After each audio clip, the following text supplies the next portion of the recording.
We were trying to live in these communities, which were poor communities in the deep Black Belt South, rural communities. First town I ever worked in, Ruleville, Mississippi, had 1,100 people in it.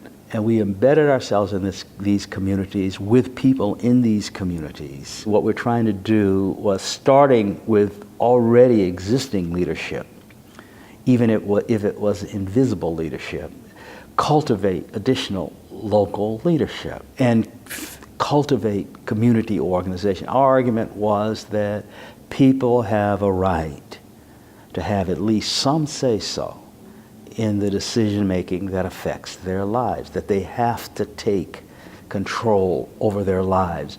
And that's something that we can't do for you. We can't take control of your life and make it better. You have to take control of your life and make it better. And you have to figure out how to do that. And if you want to do that, we'll help you as best we can. There were lots of ways we couldn't help them.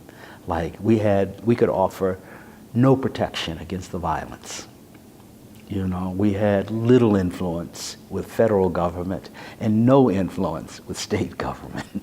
But we could, in embedding ourselves in these communities, try and cultivate this idea that what these white supremacist systems are saying is not true.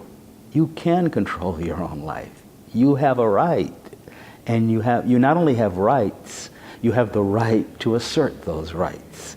You know, and after 100 years, and that's what it was, of repressive segregation and white supremacy, that's a difficult idea to get across, especially because if you start to assert your right, you can get killed, you can lose jobs, any number of reprisals can occur to you. But grassroots organizing means just that, organizing down there at the bottom of society. And that's really what made SNCC radical. And I think people don't understand that. It wasn't any kind of ideology that SNCC had. It was the people we chose to work with.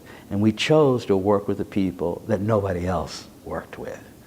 The people at the very bottom of society. And we told those people and tried to teach those people that you got rights. And you need to assert them. And we'll be there, right there with you. Now, it takes a long time to do that because people are not going to believe that right away, especially if you're coming from the outside like me. Here I am coming from Washington, D.C., and I'm in Mississippi. Well, what people in those communities know is, well, I can go back to Washington, D.C. if it gets to be too bad. They can't.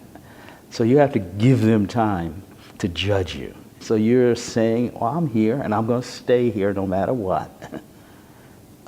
And you can make up your mind about me, because that's the first thing, if you're organizing this way, people have to do, is make up their minds about you.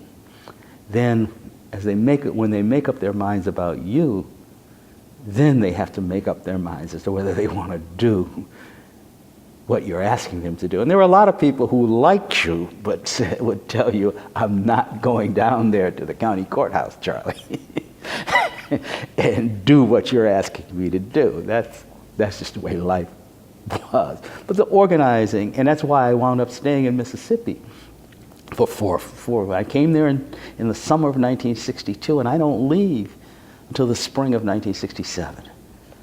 Is because once you start doing this kind of grassroots organizing, you can't just pull up and say, well, it's the beginning of the fall semester, so I've got to get back to school. It doesn't work that way, or people will lose faith, not just in you, but everything you're trying to cultivate in their thing. So you have to stay. And that's all organizing is, at least that's all grassroots organizing is staying around, talking to people, getting them to trust you, and being there when the going gets really tough and rough, as it inevitably will.